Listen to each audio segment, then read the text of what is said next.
এক এক করে ঘটনা বেরিয়ে আসছে। যত নিম্নমানের দুর্নীতি, সেগুলো তো এখন শেখ হাসিনা এবং তার পরিবারের সদস্যদের না। আজকেই সেই রায়ের একটি হচ্ছে প্লট দুর্নীতির মামলা। গণহত্যা মামলায় শেখ হাসিনাকে মৃত্যুদণ্ড দেওয়া হয়েছে। ওটা বুঝলাম যে এটা একটা যুদ্ধ ছিল, সেই যুদ্ধে শেখ হাসিনা পরাজিত হয়েছে। যে পরাজিত হয় তার বিচার হয়, কারণ সে ক্ষমতায় থাকতে বা যুদ্ধে জিততে সে প্রচুর রক্তপাত ঘটিয়েছে। সুতরাং যারা বিজয়ী তারা বিচার করবে, সেটার এক প্রকৃতির। কিন্তু আপনি যদি এখন ওই লকারে সোনা দানা থাকে 832 ভরি, তারপরে ওই যে পূর্বাঞ্চলের প্লটও আপনাকে নিতে হয়, কেমন দেখায় দেখেন। তার এখন হাড়ে হাড়ে টের পাচ্ছে। আজকে সকালবেলা গিয়ে দেখলাম শেখ হাসিনা দণ্ড এই সংক্রান্ত 3টা মামলায় 21 বছর, তারপরে জয়, পুতুল এবং ছেলে মেয়ে তাদের 5 বছর করে দণ্ড হয়েছে। প্রতিমন্ত্রী শরীফ তার হয়েছে 18 বছর, অন্যান্য কর্মকর্তাদের হয়েছে। মামলার পর্যবেক্ষণটা খুব ইম্পর্টেন্ট। কি বলছে এই মামলা সম্পর্কে? বলছেন যে সরকারি সম্পত্তি নিজের নামে নিয়ে রাষ্ট্রের সঙ্গে বিশ্বাসঘাতকতা করেছেন শেখ হাসিনা। তার মানে শপথ দিয়েছিল তিনি যে রাষ্ট্রের আইন কানুন সম্পত্তি সবকিছু তিনি রক্ষা করবেন, কিন্তু তিনি আমানতটাকে খেয়ানত করেছে। অর্থাৎ ওই সম্পত্তিটা, রাষ্ট্রের যে সম্পত্তি, সেটা নিয়ম বহির্ভূতভাবে তিনি নিজের নামে লিখে দিয়েছেন। তাই বলছে যে রাষ্ট্রের সঙ্গে বিশ্বাসঘাতকতা করেছেন শেখ হাসিনা।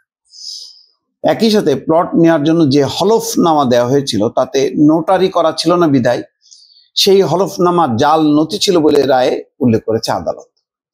একই সাথে প্লট বরাদ্দ দেওয়ার ক্ষেত্রে রাজুকের বিধিমালা বা কোনো নিয়ম অনুসরণ করা হয়নি বলেও রায়ের পর্যবেক্ষণে বলেছে আদালত।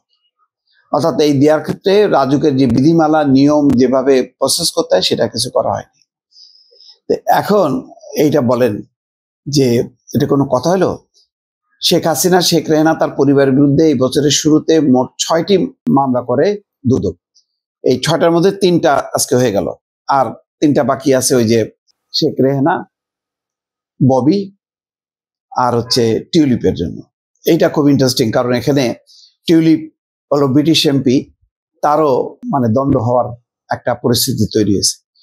প্লট দুর্নীতির 6 মামলাতেই সাবেক প্রধানমন্ত্রী শেখ হাসিনাকে আসামি করা হয়েছে। প্রতিটি মামলারই বিবরণ একই রকম। তো দেখেন এখানে পূর্বাঞ্চল নতুন শহর প্রকল্পে 10 কাঠা করে 6টি প্লট বরাদ্দ অনিয়ম এবং দুর্নীতির অভিযোগ অনুসন্ধান করে দুদক। আমি বারবার বলছি যে এত নিচে নামা উচিত হয়নি, এই প্লট দরকার ছিল না। প্লট উনি তার সরকার বিতরণ করবে অন্যদেরকে, পাবলিককে, মানে তিনি কিভাবে নেন? এটা হয় কোনোদিন? আমাদের মতন গরিব দুঃখী মানুষদেরকে তো দিবে, যাদের এই ঢাকা শহরে আমাদের প্লট কেনার ক্ষমতা নেই। তো তিনি কি করলেন? তিনি নিজের নামেও নিয়ে নিলেন। শেখ হাসিনার কি এই ক্ষমতা নেই? আর তাছাড়াও তো ওনার বক্তব্য কি, যে তিনি আসছেন কোনো কিছু নিতে না, দিতে, তার জীবনটা তিনি উৎসর্গ করছেন। এগুলি তো খুবই নীতি কথা। এখন যদি ওই নীতি কথার সাথে যদি লকারে তার পাওয়া যায় 832 ভরি গহনা, হ্যাঁ সেখানে নৌকা আছে, এগুলো তো স্বর্ণ, তো উপহার পেয়েছেন।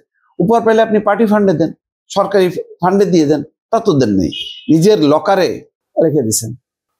কত বড় অন্যায়, কত বড় নিম্ন মানের কাজ এটা হয়েছে, এটা কল্পনা করতে পারে? উনি যখন উপহার পান, উনি আওয়ামী লীগের সভা নেত্রী হিসেবে পান, উনি প্রধানমন্ত্রী হিসেবে পান। তার মানে উনি ব্যক্তি না, এখানে প্রতিষ্ঠান। তাহলে তুমি দলকে দাও অথবা সরকারকে দাও, কোনটাই তিনি না দিয়ে ওনার ব্যক্তিগত পকেটে ঢুকাইছে।